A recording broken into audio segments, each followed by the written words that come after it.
Hey guys, welcome to Solo ReacTalk. Today is Warcraft Monday, and I've been given a video to react to by Evil Adam 23. It's called World of Warcraft Looking for Group.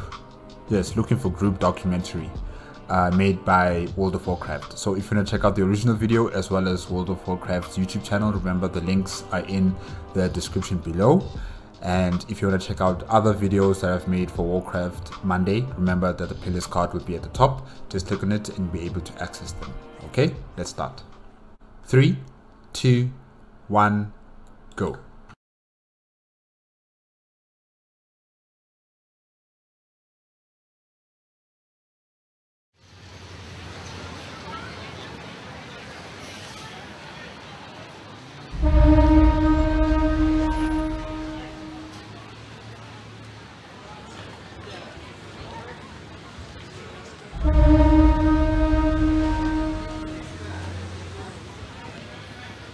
Wait a minute, so people actually go to the cinema they go to a cinema to watch a cinematic of a game.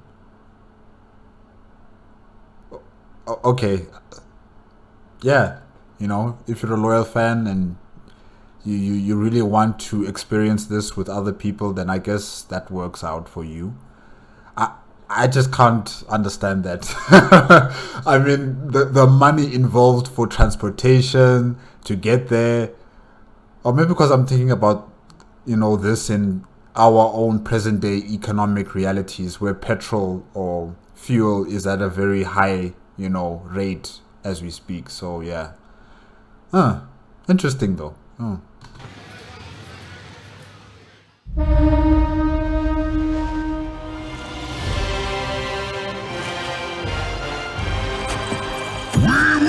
Never be slaves!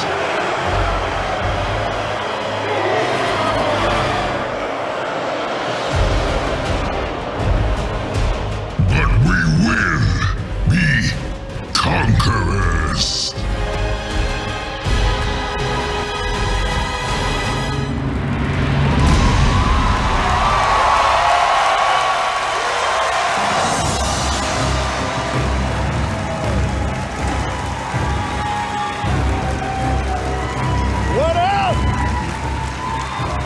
Good morning, Los Angeles. How's everybody doing?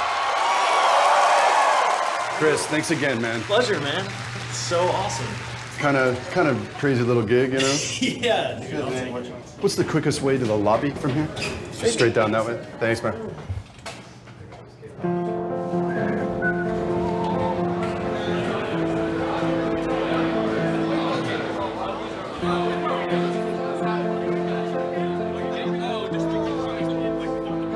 It's a hell of a thing to have grown up geek. I had friends around me that were geeky. We played D&D, and we'd talk shop about comics and things like that. But my family was not geeky. My immediate, my siblings, they didn't understand.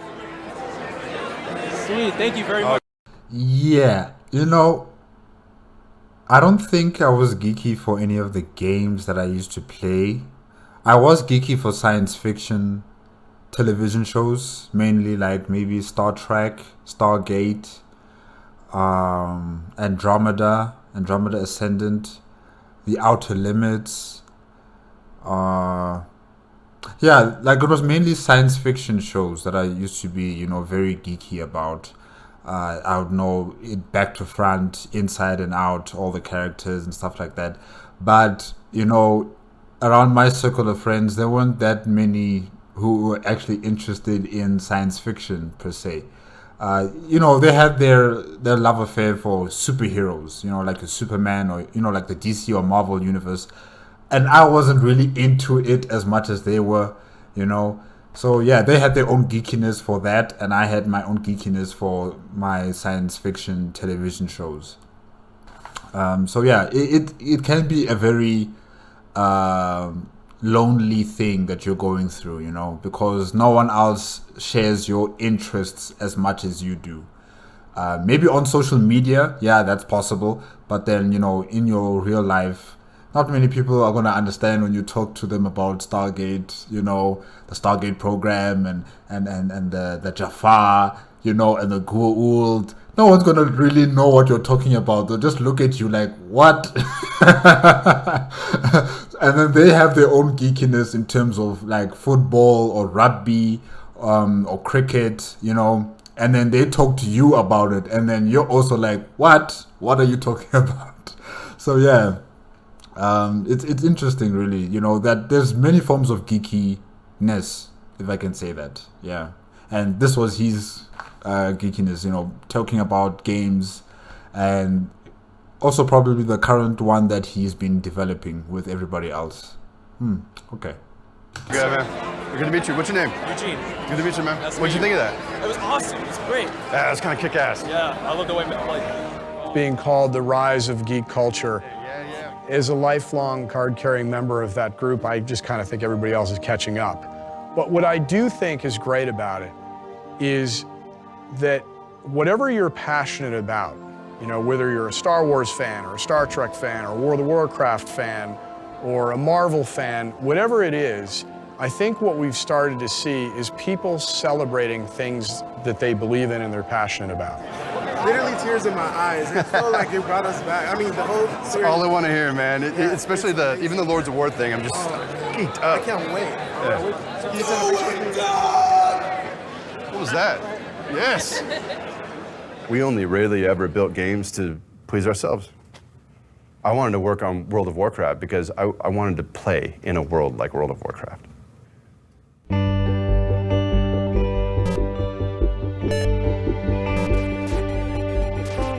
I knew from the age of about 14, this is what I wanted to do with my life.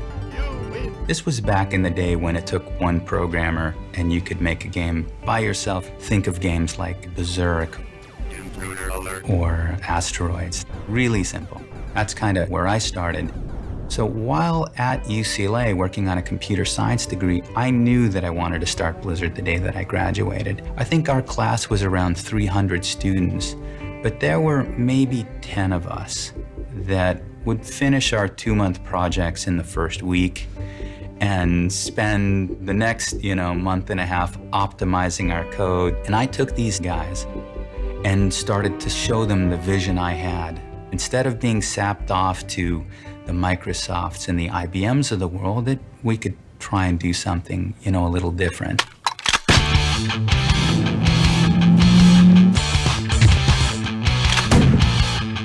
Blizzard has been around for going on 24 years.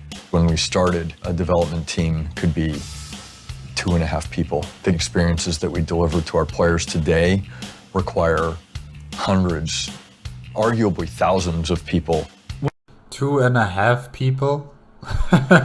Just say 3 people. But I get it. One of the things that Blizzard has always done so well over the years is take types of games that had previously appealed only to a narrow audience and make them accessible to a broader audience. They had done that with real-time strategy games. They had done that with action RPGs. And so that's really their particular genius, and they did that with World of Warcraft, taking a type of game that previously had only appealed to a really narrow audience and making it much broader. We dreamed about bringing Warcraft to life, so instead of being a top-down real-time strategy game, you would actually just be a character running around and battling and teaming up with your friends to fight increasingly difficult bad guys. That was sort of a dream that wasn't really in reach until Origin came out with Ultima Online. I remember installing it on my work computer, expecting that I was just going to take a quick look at it. I ended up staying all night long playing Ultima Online and never left my office chair and never slept that night. EverQuest took Ultima Online and extended it to the next level. The game was that much more immersive. You could play it first person. I still contend to this day that for its time, EverQuest was the best game ever made. EverQuest became this massive inspiration for a lot of us. We loved the game. There were things about EverQuest, however, that were kind of hardcore. You couldn't help but play it and say, well, this could be improved, or we could spin the content this way. It really, in me, reawakened the desire to make the next great game. At the time, I was on the project called Nomad. which was a third-person, real-time strategy RPG. It was everything, but we couldn't really develop it. It just was crap. There's a lot of passion and work, that blood and sweat that went into it, but it really didn't coalesce into something that people got or really got behind, because there was no other game out there at the time that it was trying to, be like. When we make something, we're gonna plan how that works and how that looks. We're gonna do a zone layout, and we're gonna be like, this is perfect, we love it. Then we start building the world, and we make everything with that world, all the trees and the rocks and the buildings, and we build the whole world, and we look at it, and we hate it. And we're like, okay, this just didn't work. So we'll take all of it and we'll scrap it. We'll start over and build a completely different world.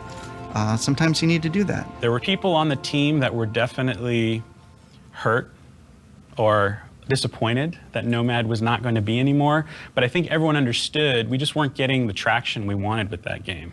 And we were playing EverQuest, Ultima Online, and we thought, you know what, we could do that. Why don't we make one of these? This is awesome. I mean, why don't we make a game that we love? Ultimately, it was Alan Adham who stepped in and said, hey, we got to rethink the direction that we're going. We should be going, more towards World of Warcraft and less towards this idea of Nomad.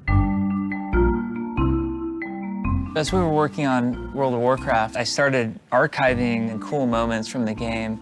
Here is an old map of Eastern Kingdoms. So it shows, something up here called the Dragon Isles Raid, which was actually in production, that doesn't exist. The players will also notice that when World of Warcraft first shipped, the game only went to a level cap of 60, and you'll see zones like Eastern Plaguelands here going 60 to 70. We had a zone called Airy Peaks, which later got renamed to Hinterlands. This is Stormwind, the first day that it ever existed in World of Warcraft. There's no statues around it. The road doesn't exist. And then later in this... Yeah, it really looked different there. I was about to say that's not Stormwind. Where is that? Screenshot. You can see the statues were starting to get built by the art department. And when something comes into World of Warcraft, at first, if it doesn't have a texture on it, it shows up as completely green. So we had these giant green statues for some days sitting in Stormwind City. This was the moment that we placed Onyxia in the world. Later, we had some really great designers and artists work on this. As you can see, Onyxia looks totally different in this screenshot than she does today in World of Warcraft. An artist named Roman Kenny would later come in and make that model look like the beautiful model it is today.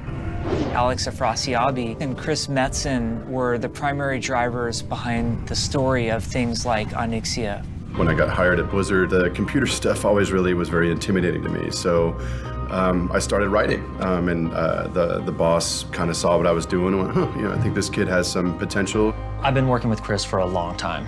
Heck, we were just college kids, got a job at Blizzard. Heck, next thing we know, we're getting paid to do art like crazy. I think that was one of the most exciting times about Blizzard, right? Is a lot of kids coming together, throwing out ideas, not knowing the rules, and just not even know if we're taking a risk. But we were so naive and so hungry, it didn't matter. We'll just chase it. All the artists, we played Warcraft 1 and Warcraft 2, but we had all these questions about the world. So we bugged Chris so much.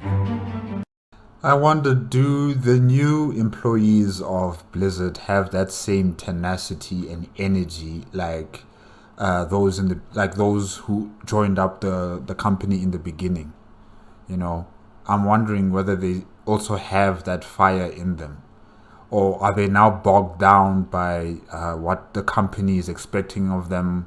How much they must produce, how much they must present, and how fast they can do everything.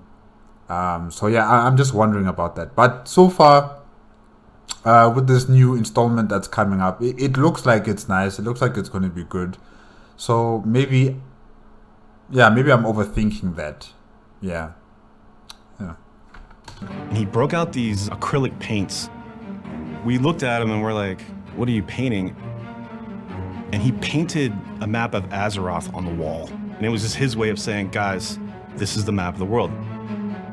He just did it. The mythological underpinnings of that world, it wasn't just about bits and bytes and wireframes. It started with words and ideas and feelings and people. I never in a million years dreamed that we'd build the bones of a world and hills and trees and rivers. I don't think anybody had any idea, really, how many people or how much time it was going to take to make World of Warcraft. People started to realize, okay, if we're really going to hit these goals, we're going to have to add more people. So the team started to grow. By the time I came on board, the team was about 60 people, which at the time seemed big, right? At the time I was thinking, oh, 60 people, that's a really large team. I was coming from Ultima Online where we had about a 30-person team. We realized our estimate of doing 500 quests just isn't going to cut it. We're going to have to do like 5 times that for this game to be awesome. We wanted to get everything into the game. There were many nights where many of us would be here 2 a.m., 3 a.m., 4 a.m. The longest we'd ever taken on a game was Warcraft 3, which I want to say was 3 years. The World of Warcraft took about 5 years by the time it went out the door. The weeks and months were going by like they were hours. I remember at the time it seemed impossible that we would actually be able to launch the game in a state that felt complete by the end of 2004. The 11th hour before the game shipped, we were getting in massive pieces of content like the Onyxia raid. We made Molten Core in 1 week. And the whole time, as we were even delivering on those pieces of content, we're thinking, this isn't enough, this isn't enough. So it was a really sort of terrifying experience. We were tired. People were kind of beat up. It had been a long, long stretch of highway. But we were playing it, and we were testing it, and we were looking each other in the eye going, it's super fun. We're super in. No one knew what it was going to do, but there was a sense that this is really fun. Hopefully people are really going to like it. Hopefully we'll sell a few. At the time World of Warcraft came out, the Lord of the Rings movies had also just come out and had really taken the first big step in bringing fantasy back into the cultural mainstream. I never thought of that. Or even Harry Potter, yes. Wow. Man, yeah. I think World of Warcraft really had a proper foundation of, public hype for this type of content, probably. Yeah. Huh. You also had the Harry Potter movies, also starting around the same time. So the cultural time was right for this kind of product to come along. It was announced that we would do I wonder whether it would be as successful today, in today's time, as it was in the beginning, all the way back in 2004. I'm wondering whether it would have also had the same type of hype. Yeah, I don't know. I honestly don't know. developer signing at Fry's. One of our producers called us and said, you guys aren't going to believe what's going on here. We got off the freeway and there were police everywhere. There were crowds of people walking down the street. It looked like Mardi Gras. And then I thought, did we somehow mistakenly do this on the same night that someone was having a big event? And as we got closer and kind of turned the corner, I realized, no, actually, this is our thing.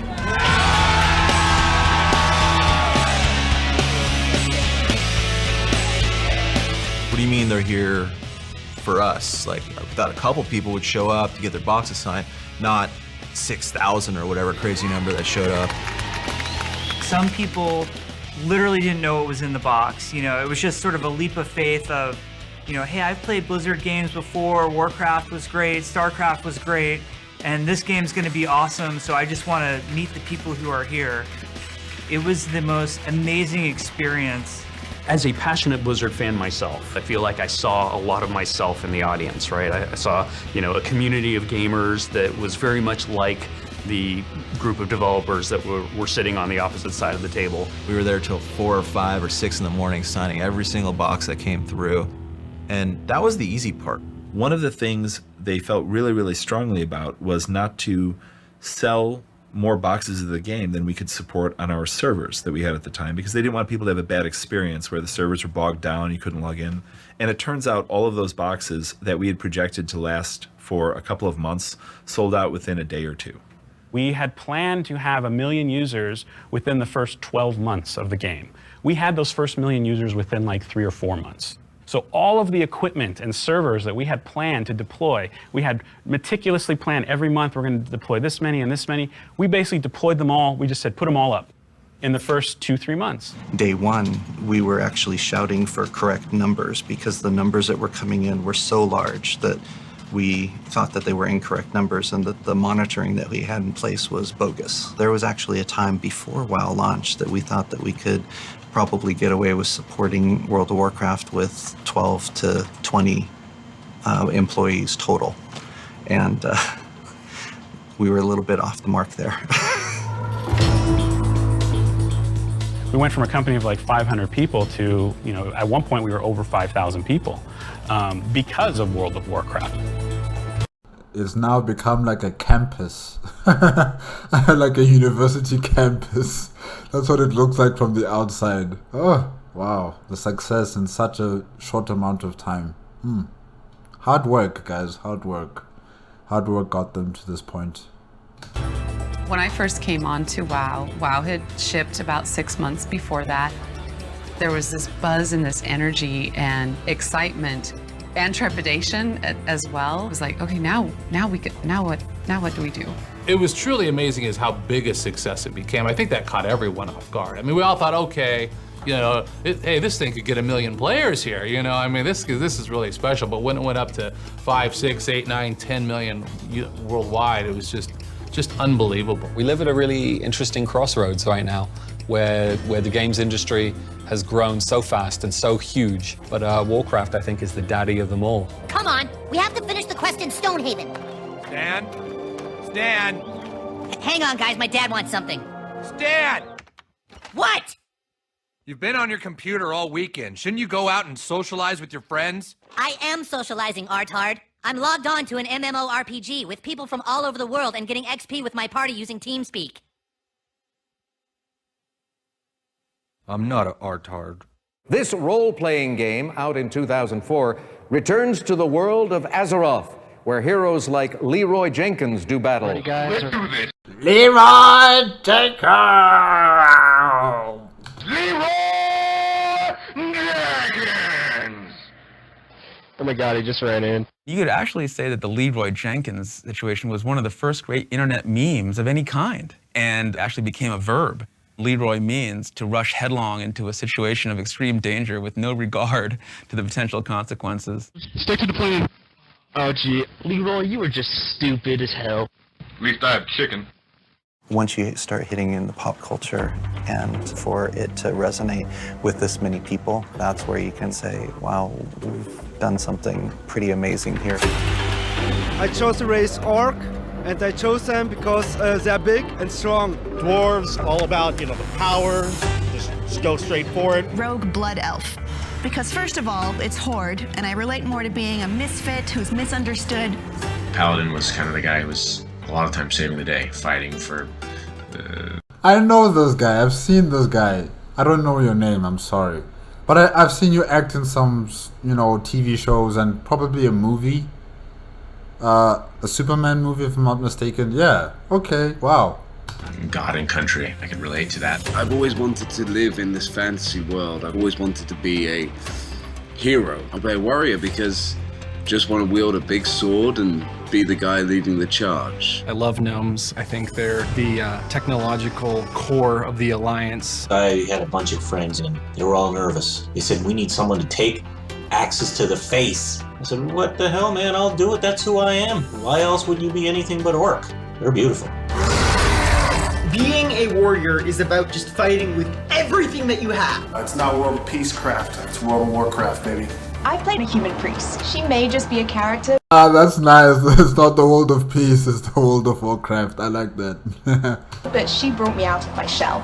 I was like, okay, what is the least amount of clothes I can wear in this game? So I obviously became a Blood Elf Paladin. The reason I picked Undead is because I wanted the ugliest race.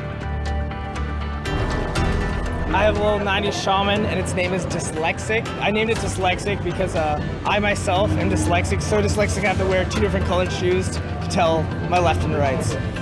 I've been playing human paladins since I was 12 years old, and I don't see any reason to change that up now. Justice ain't gonna dispense itself. I've always been drawn to elves. There's something about elves that I just really like, and the Blood Elves in particular have this fascinating story because they're survivors. And when I started playing, I had just suffered a terrible accident.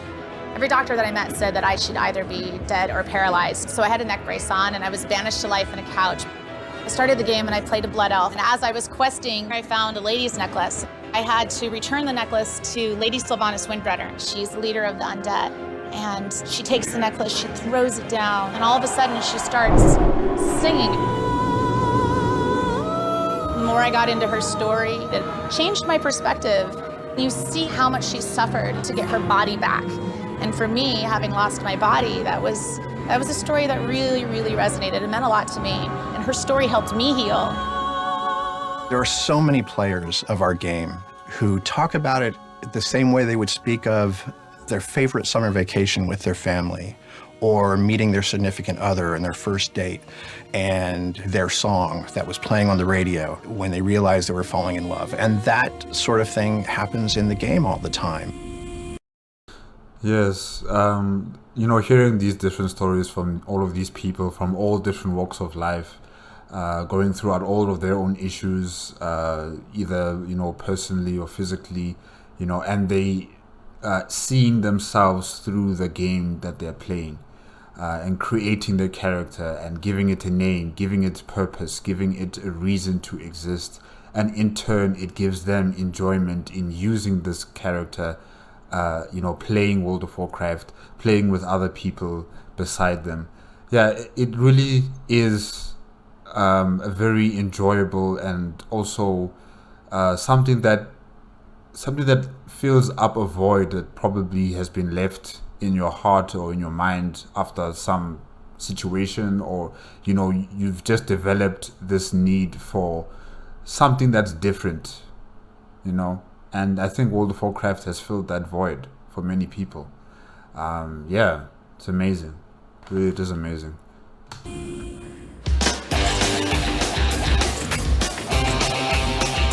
No. That cosplayer with the guitar, no, try again. Everybody else is okay. That guy, no. Oy.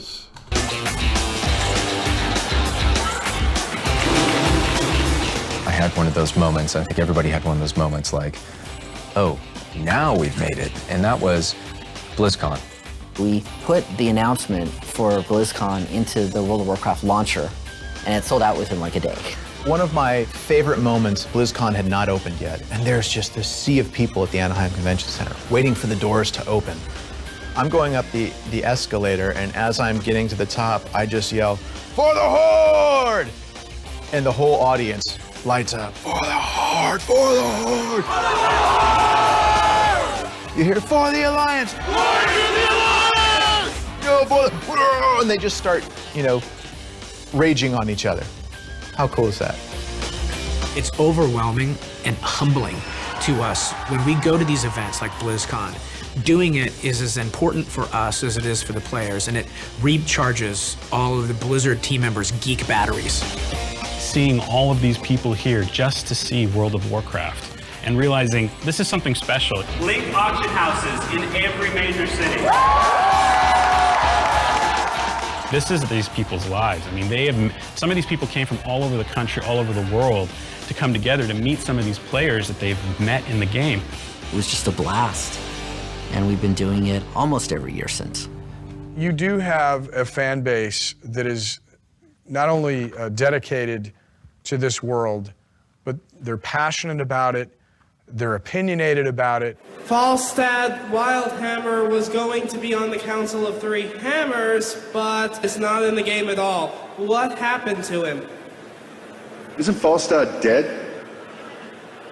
From Day of the Dragon?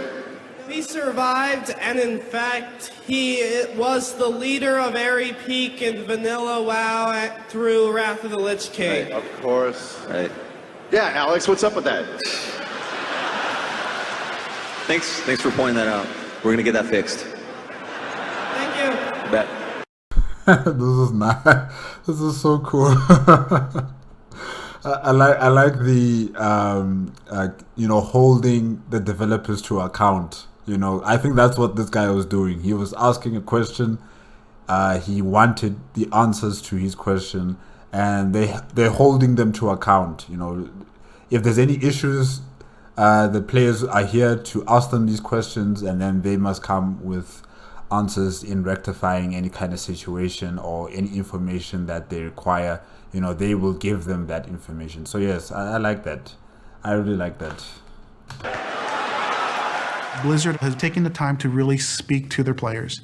They have people on the ground. I get feedback from hundreds of players who are oftentimes in my guild and say, hey, this doesn't work here. Oh, if you go to this section here. And we were pretty sure that's invaluable for Blizzard, because we're able to say, hey, as a unified front, this is great, this needs some work. WoW fans don't mess around. I mean, they take World of Warcraft seriously. We always say there's kind of two main characters of World of Warcraft. There's the player and the world. WoW just has that loving community that it's always there to support you, always there to help. The one thing that keeps me playing and keeps me coming back would have to be the people that I met there. It's just an awesome place to belong.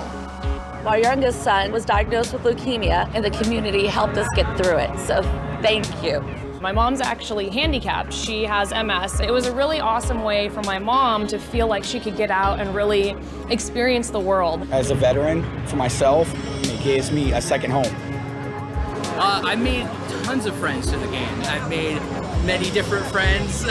Speaking of which. What's up, dude? How are you? I'm on. I know you're on camera. I'm in costume.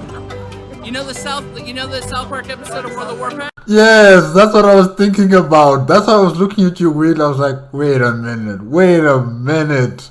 You look so familiar to someone. All you need now is the glasses. You just need the glasses. Yeah, and that shirt he wore. Yeah.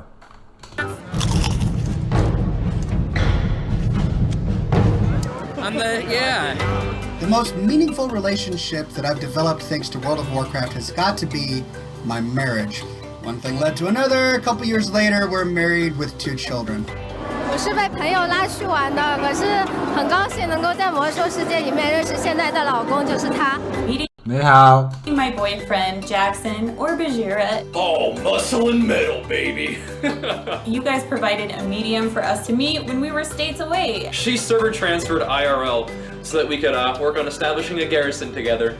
My wife is somebody that I met in World of Warcraft. We started to play together more and more often, and eventually we started dating, and the rest is history.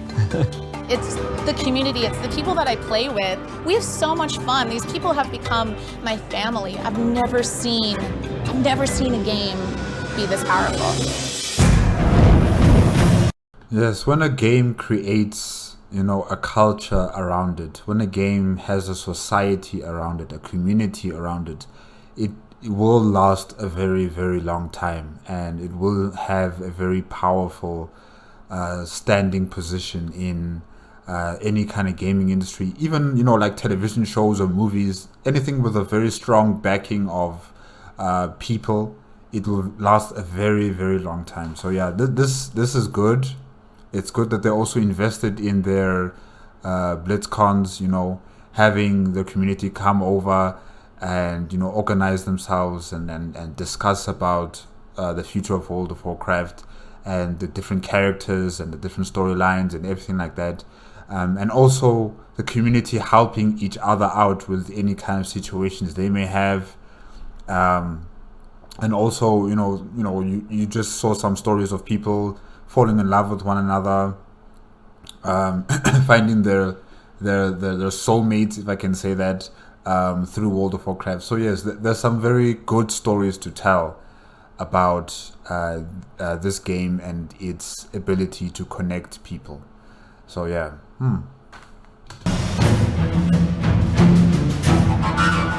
It's funny, you don't realize your limitations when you don't know. And that was really one of those moments where I just had no idea what I was getting myself into. What? Opening of the gates of Encourage was really a huge moment in Warcraft history. It's interesting because it isn't one that we've really repeated, yet it has such great kind of historic value. We wanted to capture a lot of what we had seen in EverQuest or Ultima Online with these major events where one person on the server could be the hero for a day. The whole server would come together, or would have to come together, to unlock this dungeon in this raid. The door was this crazy door that twisted and rotated, and these roots would kind of untangle and it would open. And I had a sense where I said, This is only ever going to happen one time, ever, per server. And I thought that was pretty damn cool. We just didn't realize how many people would actually show up to this thing. I expected people to show up. I didn't expect everyone to show up. Turns out that you should totally be talking to your server engineers when you have a plan like this. Yeah, you probably should notify all departments that, guys, we're planning something big. I'm just notifying you. If there's any questions you have, please direct them my way. You know, communication is important. Focusing all of that in one area turned out to be not a good idea, especially all at once, because at that point we had CPUs max, we had databases max out. It isn't. You know, they might be smiling now, but I know for certain maybe in the past, like when this was happening, they weren't smiling at each other. They were like, they were about to explode. You know, very angry, very frustrated that, you know, they were not told about this. They were not told about this event, and now things are going haywire. So yeah, guys, always communicate with all the other departments before doing something. An event that actually a lot of players kind of look back to and say, this was really, really cool, but it was very, very stupid. Every single server converged upon Silithus, which is the zone that Encourage was in, and proceeded to basically repeatedly crash the entire world server over and over and over again until people just said, I can't even remain awake anymore, I gotta go. And when finally it came down below enough of a threshold, they were able to actually open it. But it was something that we ended up learning from and actively avoid going forward. This is one of our US data centers. We have 17 worldwide, and this is where we host World of Warcraft. All of the data for your characters, the world that you interact in, is all contained in the data centers.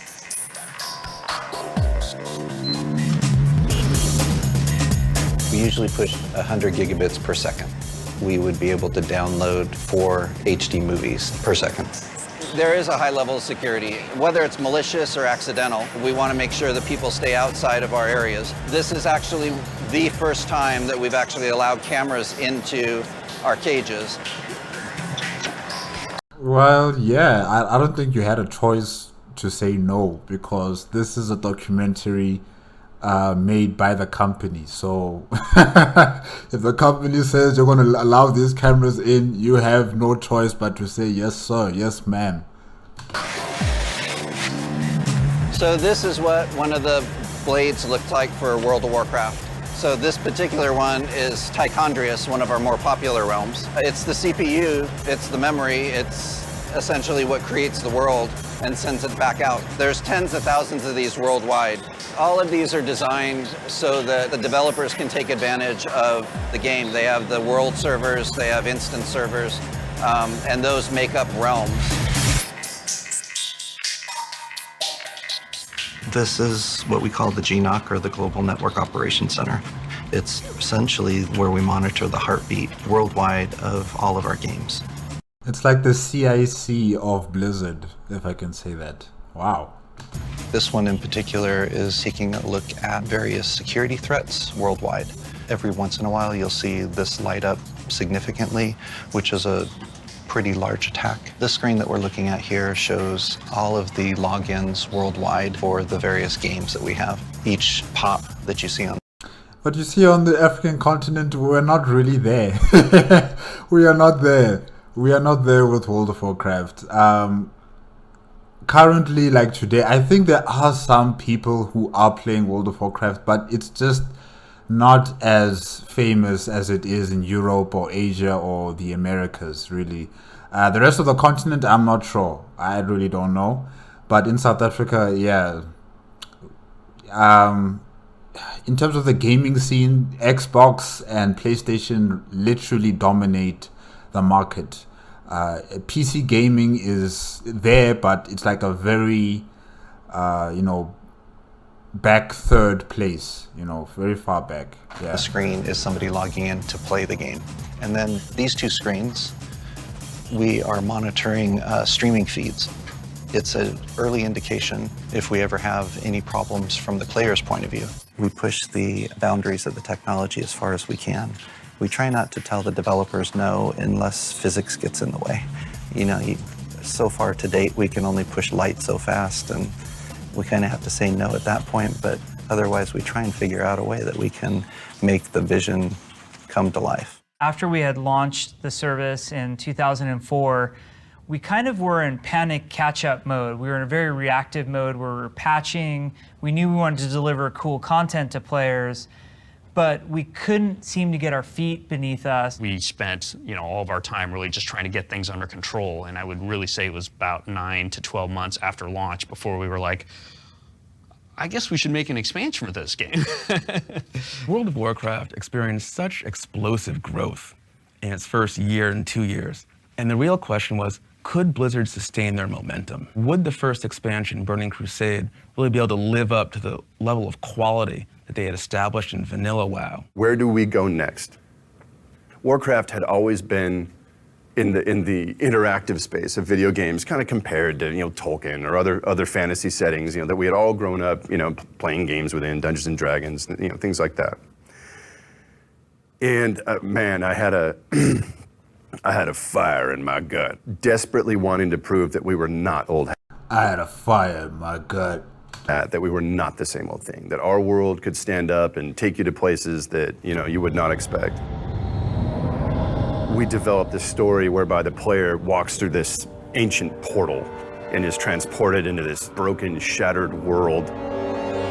It was definitely not the same old thing. And it was funny at the time, kind of walking the team through this idea, especially the artists, and they're all just going, what the hell, The guys at Blizzard were so awesome to archive a lot of this for me, so now it's not all bent up in a drawer. Here are some images that were sort of the firsts. This is a picture of a paladin I had drawn for some friend's card game that never got used. And we ended up using this in Warcraft as our paladin Uther. Notice his eyes. But Uther's eyes are not, covered. Are covered. He's blind, but he's carrying the Book of Honor and Virtue. Well, we didn't want a blind paladin because he's supposed to run around with a warhammer, right? So we took the mask off of the paladin, and what I did was I put it on this character here, who was my inspiration for Illidan. And this was the very first Illidan picture that was done back in 2000. He had carved out his eyes to have the demonics, sense the demons. He used demonic energy against the demons. This was back when Illidan was somewhat of a good guy.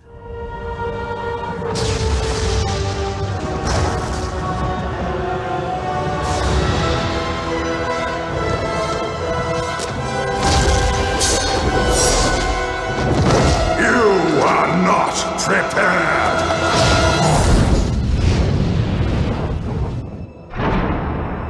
Of course, Burning Crusade was a huge success, and they really were able to not only maintain the level of quality they had established in vanilla WoW, but even raise the bar. I look back on that first expansion, I believe it did exactly what I hoped it would do. It just socked people in the teeth and reset their expectations. I think our players began to understand that we weren't in this just to sleepwalk through, some kind of classic plain rap fantasy thing, that we were definitely looking at it like artists and challenging ourselves and them to kind of take this journey where anything was possible. In the years around Burning Crusade, this is when you really started to see the adoption in Asia and in Europe that made World of Warcraft not just an American phenomenon, but a global phenomenon.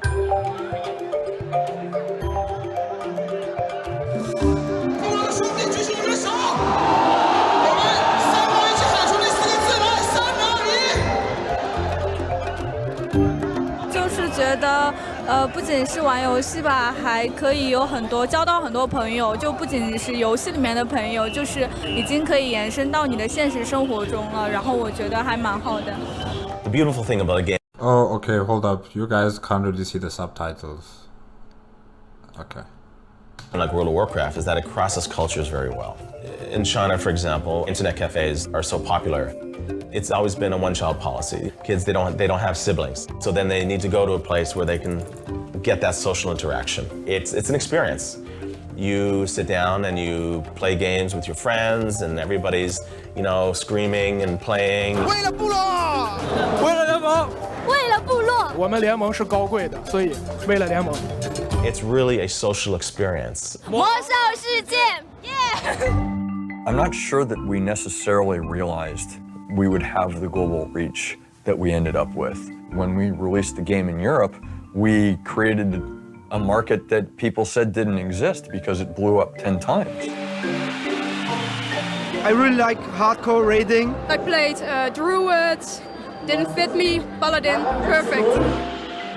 I made a guild and I'm still in contact with loads of them. There were loads of people from like across the UK and Europe. At the end of the day, the beauty of a game like World of Warcraft is that you are connecting everyone together, so you are kind of diminishing, you know, the cultural differences between the different people. That became the fascinating lesson to us, was how similar players were regardless of where they were globally. Once they were living in the world of Azeroth, they were just sort of citizens of Warcraft. The most memorable moment I've had playing World of Warcraft came when I was playing a Gnome Warlock. I was headed into Ironforge for the very first time. The first time I ever went through the gates of Orgrimmar. I was walking up the path, guarded by dwarves on either side, entering this massive doorway that was carved into the side of a mountain. As soon as I walked through those gates and the drums kicked in and the music changed and I saw an entire city to explore, I knew I was hooked. Nagrand. It's just rolling hills and you can look off into the distance, and then this giant elephant just walked right past me, and it was the way they make it feel like a real world that is my favorite thing about World of Warcraft. Watching the sunrise, any sunrise, and the reason for that is something that we did differently. We have a real-time clock. We call it time is time. Time is part of a person's sense of immersion. It's subtle but important. In Northrend, there's an area where the Forsaken buildings are. It's in this kind of snowy, moody area, and the light is really, really nice at around 5 p.m. The only time you see a sunrise in World of Warcraft is if you're up during sunrise. So they're rare and unique and beautiful. That's an important addition to the game, you know, having that time with the sunrise, the sunset, having the different types of weather systems. That's also very, very important. Yeah, it's good. It's good that they added that in. It gives you much more of an immersion into the game, you know. It's not feeling like, oh, okay, no, this is just a game. No, this is something special. This is something that's unique, something that, you know, you will think about.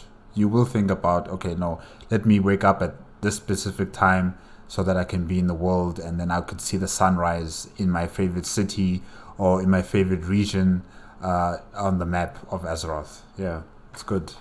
Because, you know, I usually do that when I'm playing in terms of Skyrim, because Skyrim also has, you know, a time, a clock, and, you know, when you wake up from whether you're in your house or you're in an inn, and then, you know, you go outside, sometimes I want to feel like, okay, I just woke up, it's in the morning, it's 6 a.m., the sun is still rising, and the clouds are dissipating, and you could see the orange kind of like haze in the distance, you know. So yeah, Skyrim also gives me that kind of emotional attachment to the game in terms of the time, whether it's evening or whether it's in the afternoon, late afternoon, or in the morning, you know, at least you feel that way, that, okay, it's in the morning, you know.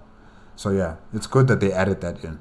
Memorable time playing this game had to have been in BC when I was a rogue and got server first dual warglaves.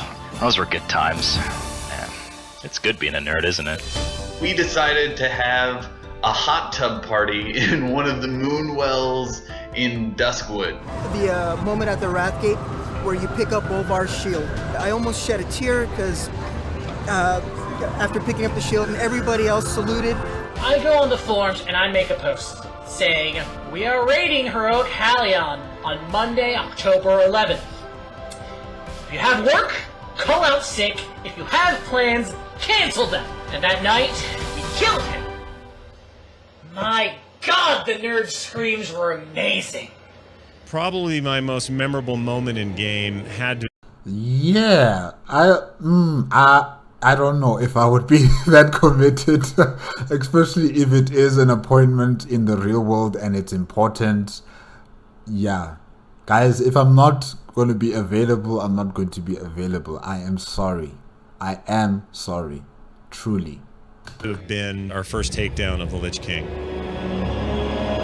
My son, the day you were born, the very forests of Lordaeron whispered the name Arthas.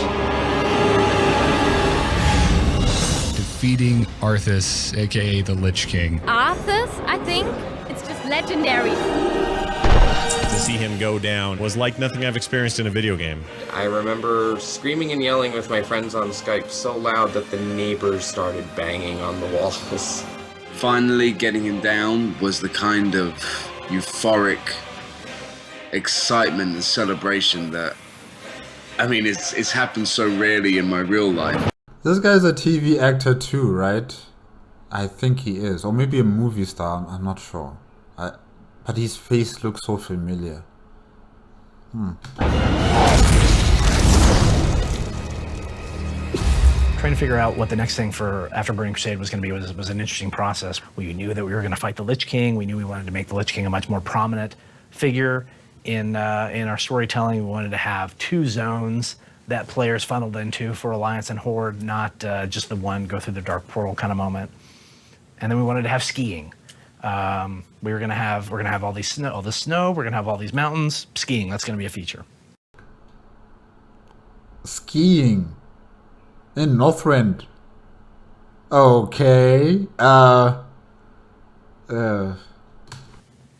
We still do not have skiing in World of Warcraft, but that was an idea at one point. Yeah, I think you should just leave that behind. Just leave it behind. One of the things that Blizzard did in Wrath of the Lich King that they hadn't done before was really take their storytelling to another level, including in-game cinematics like the Wrathgate sequence that really brought the players into the story in a way they hadn't before.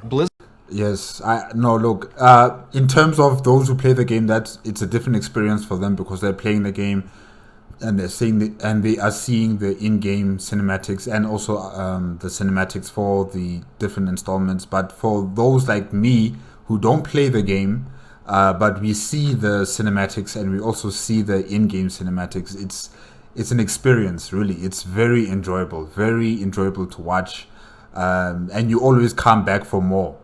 Well, in my case, I don't know about other people, but in my case, I always come back for more of these in-game cinematics and the cinematics for the different expansion packs of World of Warcraft.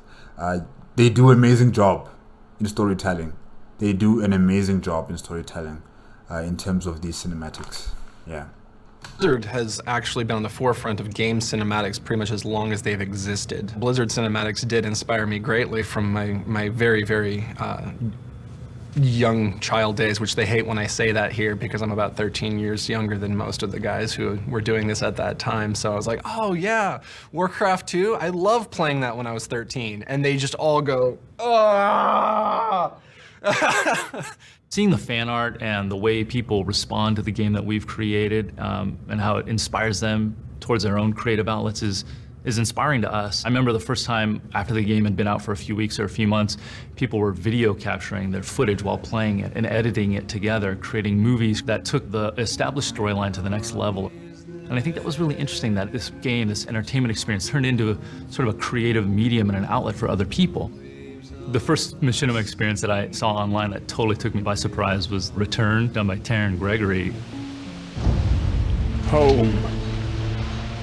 The sweet sound of that word had sustained me through battles beyond all counting. My friend Ezra comes to me one day and says, oh, by the way, have you seen that Blizzard is putting on a movie contest for BlizzCon? I'm like, that sounds interesting. For 30 long years, war. Endless war. And we created a 6-minute movie called Return, a Warcraft motion picture, and submitted it not thinking it would go very far, only to find in a couple weeks that we had won that contest. Ezra and I drew our resources and flew down to BlizzCon.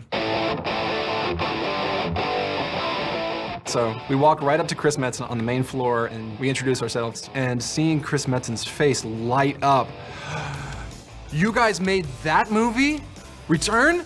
Wow! When they started sending that around the company on the internal drives, everyone was watching it, everyone was talking about it, and both my friend and I were just sitting there.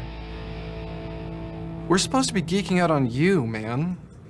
Why are you geeking out on us? Yo! Yeah. And that's when the lines between fan art and real arts kind of started to blend for us, and even for them when they started saying, hey, how would you like to come and do this kind of thing for us? And now, my title is Project Director for Cinematics. So we've got... That's a nice story. That's a nice story of humble beginnings and now this. Congratulations. Well done. all 6 cutscenes to review today. We can go over the Velen and the Frostwind scene, even though those were close to final last time. Your place is with our people.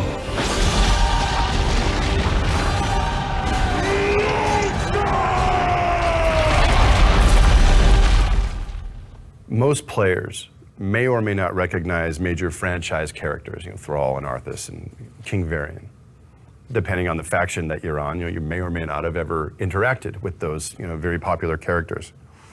But the one thing that unites all players is the land. The world itself is probably the key character.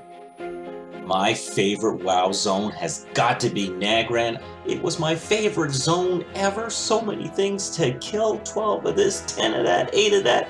It's just like a Warcraft 12 Days of Christmas. There's gotta be Karazhan. Winter Spring. Molten Core. Icecrown Citadel. Australia, where I was filming Superman Returns, the time when WoW first came out, and we played a lot. I have fond memories of Westfall for sure, and then Stormwind City. I remember walking through those gates and my jaw just fell to the floor. I could not believe how big the place was. And you know what? That moment has stuck with me right through to this very day. Ironforge. I would always dance on top of the mailbox. Gelneas. Frozen Throne. Hellfire Peninsula for sure. Thousand Needles. This canyon of endless red rock reminds me of when I was growing up, seeing these majestic rock formations. Honestly, it's got to be Ashara. There's just the feeling of the zone, the red leaves. It was just really, at the time, beautiful to look at. And I'm talking old school Ashara, before Deathwing did what he did. Oh yes, the Deathwing expansion of the game, the whole world was remade or redone because, beneath my wings, the whole world will change.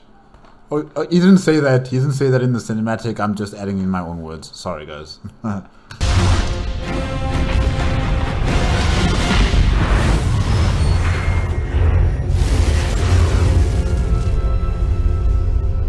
The craziest thing about this franchise is that the world itself is probably the most key character. I mean, that's crazy, right?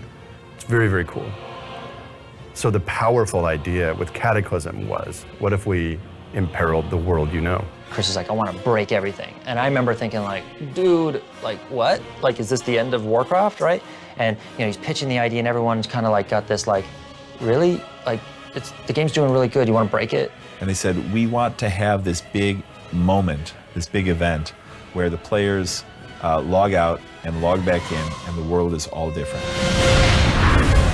It's actually good that they, added that into the game so that people don't become too comfortable and acclimatized to, World of Warcraft, World of Azeroth, I should say. That things are shaken up, things are given brand new meaning, new types of existence, landscapes given a different look to it as well. So that that things have really changed in Azeroth, with the return of Deathwing. So yeah, it's a very good addition that they decided to make in remaking Azeroth. Yeah. That was probably the scariest thing I ever heard. We didn't quite know the extent of our madness. And then we kind of realized, like, holy shit, like, what are we gonna do? Like, how are we gonna even do this? My team and I sat down and we did 48 hours of analysis of all of our data and tried to figure out if we could make this effect happen. And we came back with a definite maybe.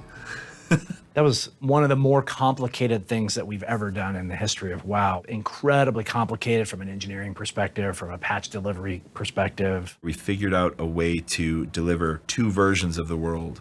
So you're standing somewhere in Kalimdor and you log out and you log back in and the world was destroyed.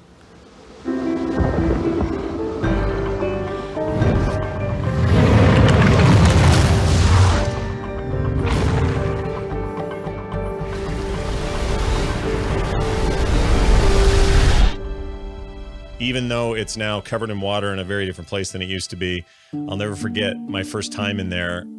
Players seem to really become so invested in the time that they've spent and what it means to them and the friendships they've made. It was interesting to watch the emotional waves of people engaging with the content, but really it's always that way. You know, all of these expansion sets, all of these games.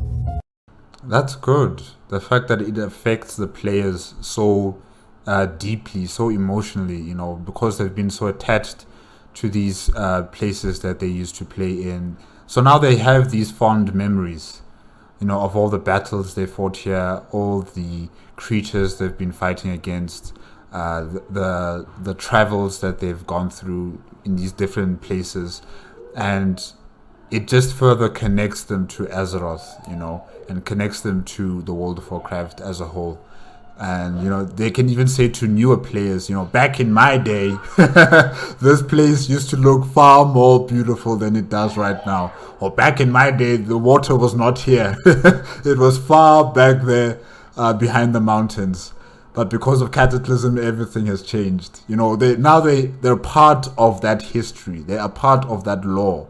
You know, it's not just something that you read about in an extract or on Google wiki pages. You know, you actually went through something like that. It's part of your own history in World of Warcraft. So yeah, it's good. It's good. I think with any product like this, both the creators and the players mature and grow together. And you see that in the kinds of stories that they like to tell to one another. When he was 3 years old, I put him on WoW and he played an undead. Remember that? Yeah, I got to level, I think 10 or 11. And his favorite part was making the campfire. Remember that? Yeah, I don't remember how to make the campfire. We have to go back and figure it out. What's your favorite part, Connor, about playing the Warlock? Summoning demons. That's good. That's what I need to teach my son. Our whole family plays, except for my 5-year-old daughter. We haven't let her summon demons yet. We're waiting on that one. So thanks so much, guys. We might do that tomorrow. I'm gonna ask him to do that. Tomorrow. I think with Mists of Pandaria, they were taking a slightly different approach, where it wasn't just about defeating one big bad guy. It was about really exploring a whole new culture. The Asian themes, very different. The storytelling was much more philosophical. Why do we fight? For my kind, the true question is, what is worth fighting for?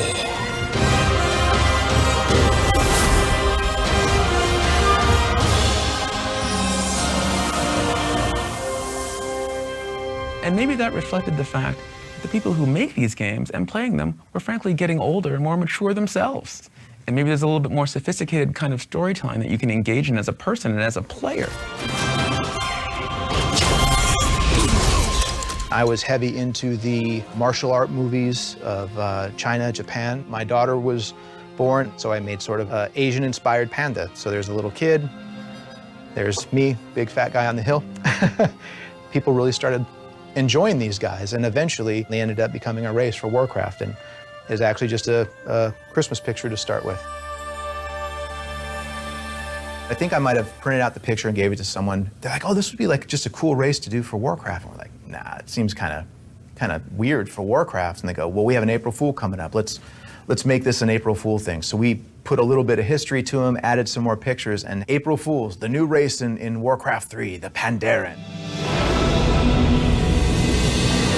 And everyone's like, oh, that's so cool, this is great, this is gonna be so awesome. And we're like, oh, they actually like it, what do we do now? Mists of Pandaria, I think, shows how much we can continue to drive the visual look of our expansions. What's really been awesome is just seeing what Chris Robinson, who's the art director, and what that art team is able to accomplish when they're just given the time to craft, art. Everything has to And definitely Pandaria is a very beautiful, lush, green, continent or island. And it's just so different from the devastated regions on Azeroth, in Kalimdor, and how things have just changed everywhere after Cataclysm. So definitely seeing such a beautiful, pristine, green, lush place is a welcome sight, I would say. Until until a certain orc did something and changed everything by contaminating the land. Yeah, I won't say names. You know who I'm talking about. You cannot contain your anger. It must be released. To be about the idea. So what we try to support around here is don't focus on finish. Don't focus on rendering perfectly and making sure that every pixel is in the right place. Focus on this first part and make sure that if the idea is amazing and the structure and the foundation is amazing, we'll get to the rendering part. As a technical director, it's a lot of collaboration with the art team. When we were thinking actually for doing the Pandaren for Mists of Pandaria, they wanted to make a character that is much more alive and is able to emote better, which required like facial animation type of technology. We actually had to build kind of custom technology to make sure that the actual face shape can change. With the technology that you provide, you tend to kind of give artists and designers the tools that they can use to bring the world to life. So Engine kind of tries to enable creative people to do very creative things. Our bond is iron. Our will unbreakable. Who will stand against us?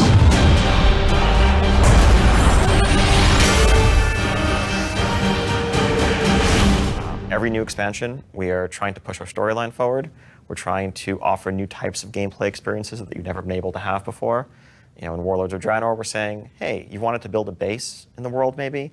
Your interest in Blizzard franchises harkens all the way back 20 years ago. Well, now you can have a little bit of that flavor in your World of Warcraft also. Wouldn't it be cool if we went back to Draenor before it was Outland? What if we were able to encounter these warlords that we've heard about in Warcraft 1 and Warcraft 2 and these stories in Warcraft 3, but have never actually played with in World of Warcraft? One of the things I really love about Warlords of Draenor is that it gives us the chance to kind of go back to a place and an era in the history of the world that no one's seen. And what comes with that is, the super nerdy, kind of layerings of like, whoa, you're gonna break the timeline. We can't go back in the past. It's like Marty and Doc and the time machine. We're gonna break it all and my parents are never gonna meet. And what are you doing to the space-time continuity? We had to think through all the fiction and we had to think through all the consequence of what happens if we screw it all up.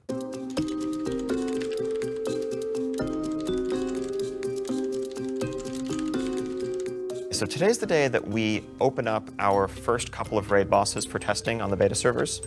One thing that I think is really a hallmark of World of Warcraft betas is that really players are getting a chance to be invited into the creative process and to see things while they're not really finished. Well, Midwinter has 10 people here, so that's enough to test. For something like what we're doing right now, where we have a brand new expansion, Warlords of Draenor, it's a closed beta test where we send out waves of invites.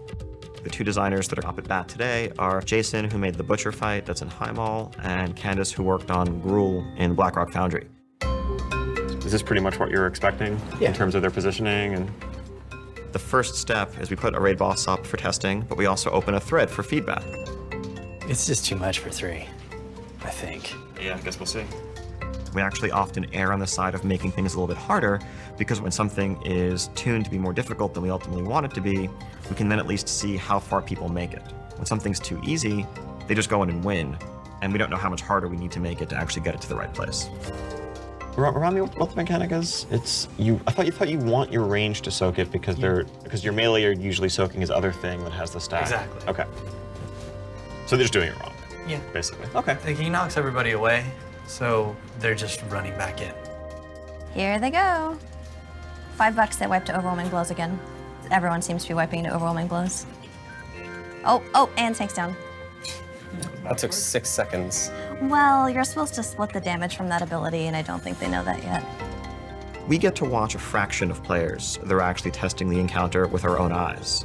But then we get to read what hundreds, if not thousands, of people are saying about it and sharing their experiences, what they found frustrating, what they found hard to read, hard to interpret. Jason, there's actually some genuine feedback posts with a couple of links on the US forum. Okay. If you go look at the EU feedback thread, you'll see some things, but not necessarily feedback. Some things. What are those some things? Oh gosh. Usually the consensus from the feedback is pretty accurate and really serves well to inform us in the overall direction of the fight. We use that to craft and to tailor the experience and to improve it in a way that's going to make for a better experience for them when the game goes live. On our ends, like raid testing continues, started mythic testing this week. The big thing I'm working on personally is fixing our dungeon tuning. We've kind of left it for a while. Like our dungeons, I know, are ridiculously too hard across the board. Our normals had been about where heroics should be, and heroics were about where challenge should be, and challenge was probably literally impossible. Basically, I feel like game designers are deviant psychologists. Like, we're trying to manipulate your emotions and motivate you to do things, but not for some higher calling, just so you have a good time and have fun. We also just made a change for bonus roll. I agree. For you to be doing what you're doing, you have to understand the human psyche. You have to be in our heads. You have to, entice us with that golden carrot. We can't bite on it. Like, you're just dangling it right in front of our faces the whole time. So yeah, those who create games and, creating the levels and the different types of activities in the game, they really have to be some sort of psychologist as well. Yeah.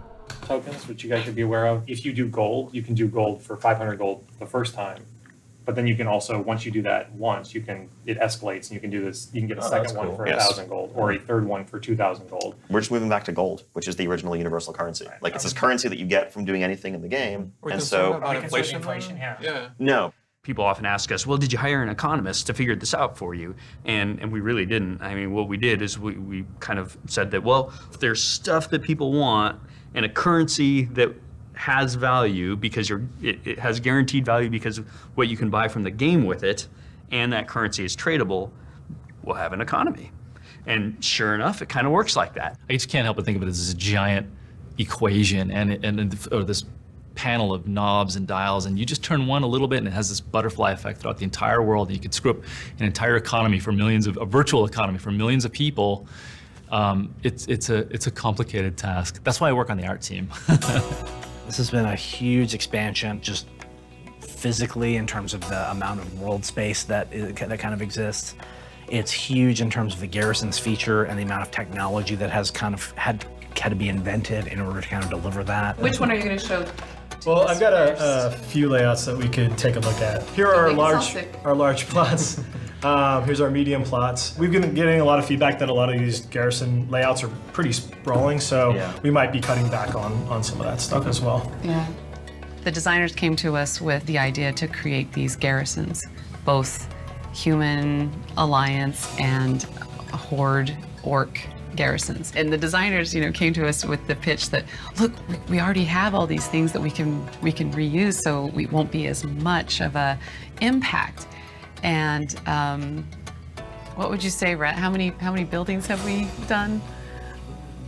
120 buildings later.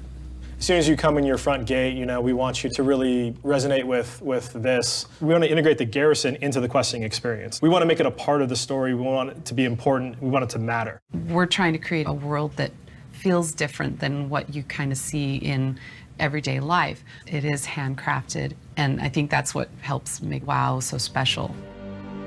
I am so proud of Warlords of Draenor. The game looks amazing. It's so polished. You look at vanilla, you're like, oh, I wish I could just redo all of that stuff because of all the things we've learned, all of the techniques we can now do that we couldn't. Well.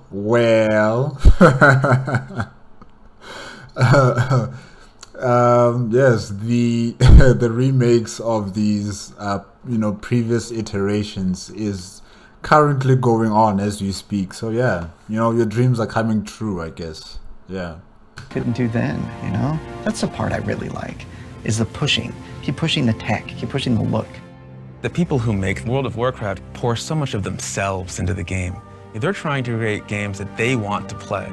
Even though we've grown, the thing that's always remained is that feeling of tribe and that feeling of creative, crackling energy.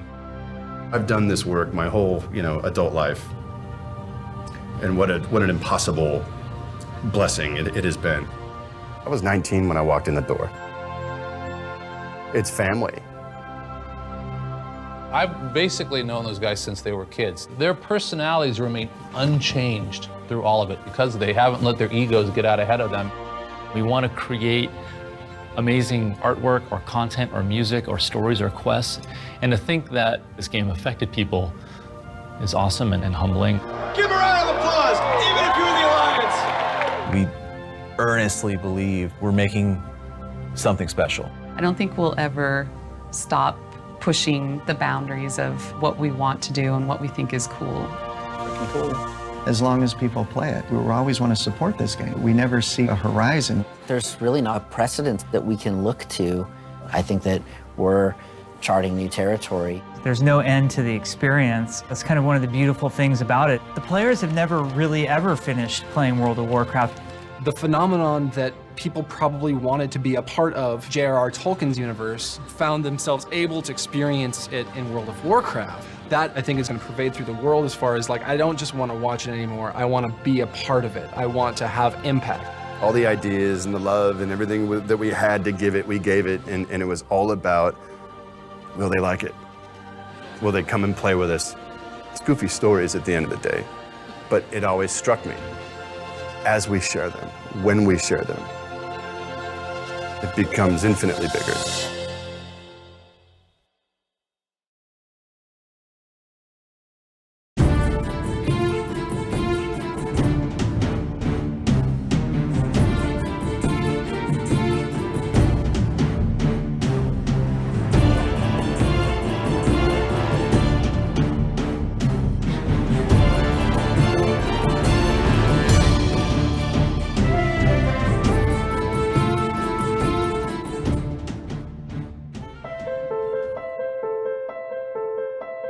Hi, I'm Christopher Guest. I'm the dad, Tom Guest's dad. I'm Tom Guest. My favorite part about rolling a Warlock is that you can probably one-shot someone with your Chaos Bolt, even if you're in PvP. Tom is the real player in the family, although my wife, Jamie Lee Curtis, has played. I'm not really a player because I can't get the whole up, down, left. Hey, I know her too. I've seen her before.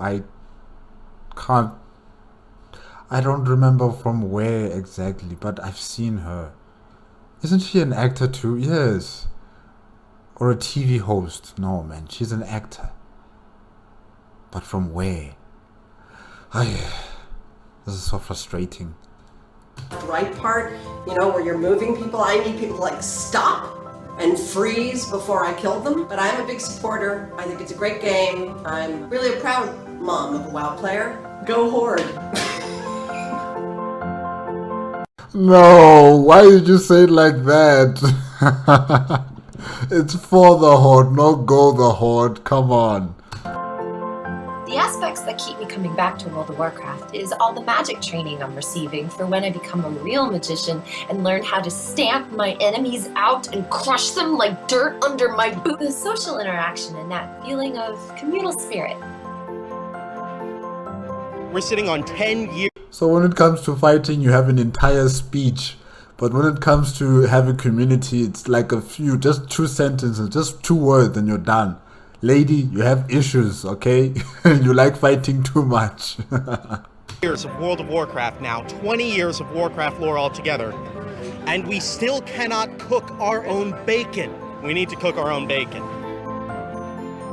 The funniest reaction I've ever gotten when I told someone I played World of Warcraft was, "You're a girl." Huh? Seriously? People are weird. Jerks. I'm here working late a lot, and my wife, I miss her, and so I take a little time out, and I have my Tauren, and she has hers, and I just meet her by a lake at sunset, and we'll just go fishing and watch the sunset. And like, to me, like, that feels like we're there, you know? That is so romantic and so sweet. Wow, and you can actually see the sunset and the clear water and the beach, and you guys are just fishing. Oh man, that is so sweet. Oh, it must be so relaxing though. Yeah. Like for a few minutes, I can share that moment with her. The one thing I really want to see in World of Warcraft is a unicorn. I don't care if it doesn't exist in Azeroth right now, but come on, we need unicorns with like flying rainbow tails. Think of Nyan Cat. We need A unicorn? A horse with a stick on its forehead? Or a horn? Sorry, not a stick, but a horn?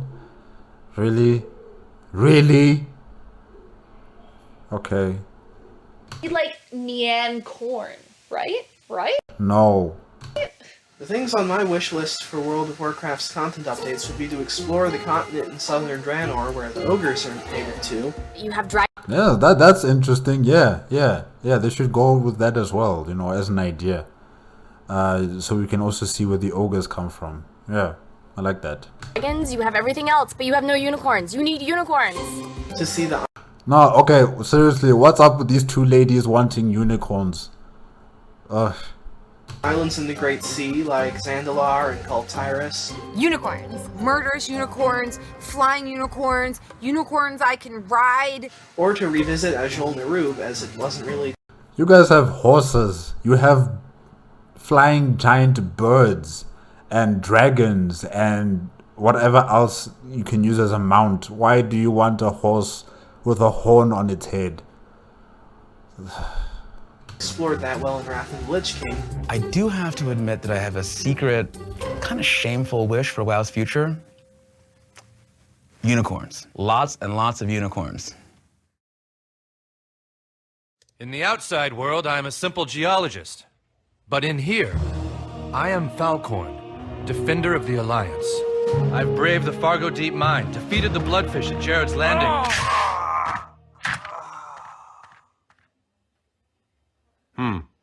Looks like that guy just killed you. What? Why?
If this documentary sucks, it's not my fault.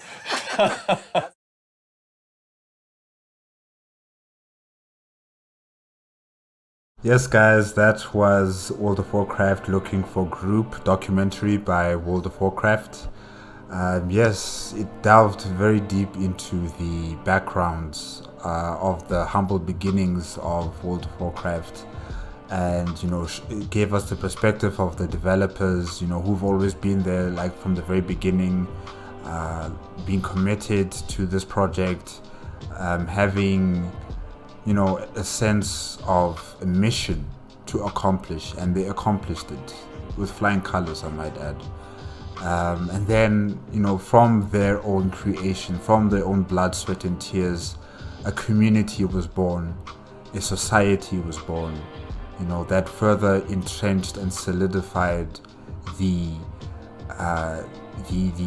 standing of World of Warcraft in the gaming community, and from the community, came a sense of family, deep friendships, love, And all of these emotions and, you know, the people that invested their time and their money and their imaginative thoughts into it, you know, it has literally kept this game alive for as long as it has existed. And even up until today, it's still alive because of the investment of all those people who played the game in the very beginning until now.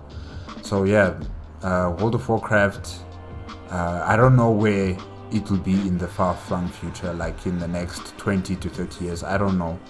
But I think it will still be here with us.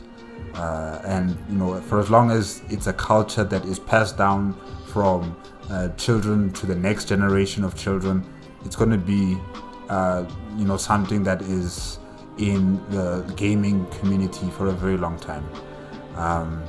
And also how it has spread itself from the United States of America going to Asia and to Europe, and how it's also solidified its fan bases there, how it's also created the same side of BlitzCon culture that has spread throughout all those different regions, also solidified its standing in the gaming community.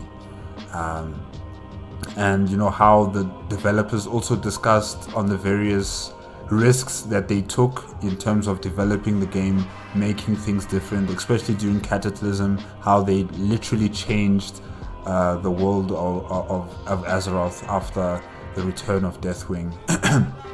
And also when they added in Pandaria, you know, these were risks, and for the most part I think those risks paid off quite well for them. And it also kept, I think, the game, you know, actively alive. You know, people were not just going back to the same places over and over again, doing the same things all over again, you know, seeing the same view, the same mountainscapes or landscapes, I should say, you know, or the same sunrise and sunset in the same place. No, things changed drastically. Things were added, and you know, you could see, you know, this place is evolving. It's not static. It's not just this stagnant world. It's actually evolving. In every single iteration that comes by, it evolves. Something new is added, something else is destroyed and created differently. So yeah, they kept the game alive that way. It's a living organism. It's not just this rock that cannot change, that is permanent and it will just stay that way. No, that's a very good thing that they did for the game. And yeah, the community itself, you know, the people who play the game, so loyal, going to the cinema to watch the cinematics, like that will always surprise me right there. Like the fact that people actually drove into the CBD of, I don't know which city that was, I think they said it was like LA, so Los Angeles. Yeah, they drove into the CBD of LA, going to the cinema. You know, they spent their own money. Probably some people coming from all over the country of the United States of America, all of them coming to LA just to watch the cinematics in a cinema. Like, and you know how short those cinematics are. They're like 2 to 3 minutes long, and that's it. You know, so you probably spent like, I don't know how many dollars, but maybe not above $100. I don't know. You know, so much money just to travel there, to get your seat. You sit down for 3 minutes, then you're out. Well, of course they do get to talk to, you know, other World of Warcraft players, you know, those who play the game as well, and they have that sense of brother and sisterly love, the community that shares in their experience on playing World of Warcraft. Yes, you do get that added benefit as well. So it's not just about watching the cinematic, but you're also having the communication with your fellow players. So yeah, I guess that would cover the cost as well, you know, that kind of emotional enjoyment that you'd need. So yeah, and also those who stand in line, queues almost like a kilometer long just to buy the game, you know. That's also, wow, I don't think I've ever seen something similar like that in my country, where people would be standing in line for a game. No. not for games, not for cell phones or other electronical devices. Maybe, I don't know. The only queues that you would find for something, right, is probably in the government facilities, you know, like your home affairs. If you want to get an ID or a passport redone, then yeah, you'll see long lines of people for that. Or maybe at like a bank or an ATM of a bank, yeah, you'd see long lines for that, but not for a game store, not for a particular game or a console. You know, you'd never see lines like that. So this was also quite interesting to see the kind of commitment that these World of Warcraft players or Blizzard enthusiasts have had for this game. You know, how they would just stand out there during the night. You know, like I just can't imagine myself doing that, especially in South Africa right now when it's winter. There's no way. There's no way. There's no way. I'm patient. I will wait at home. I will probably order it online and then wait for it to come by to my house. But I'm not going to be, you know, standing in line in a queue. Yeah, I just don't see myself doing that. But yeah, it's good. It's good to see, you know, how people value this product and how they've invested their time into it. Yeah. Okay, guys, that's it for today. If you like the video, remember to give me a like, comment, and subscribe to my channel. Click on the notification bell if you want to be up to date with my latest videos. If you want to check out the original video as well as World of Warcraft's YouTube channel, remember the links are in the description below. Okay, until next week, Monday. Bye-bye.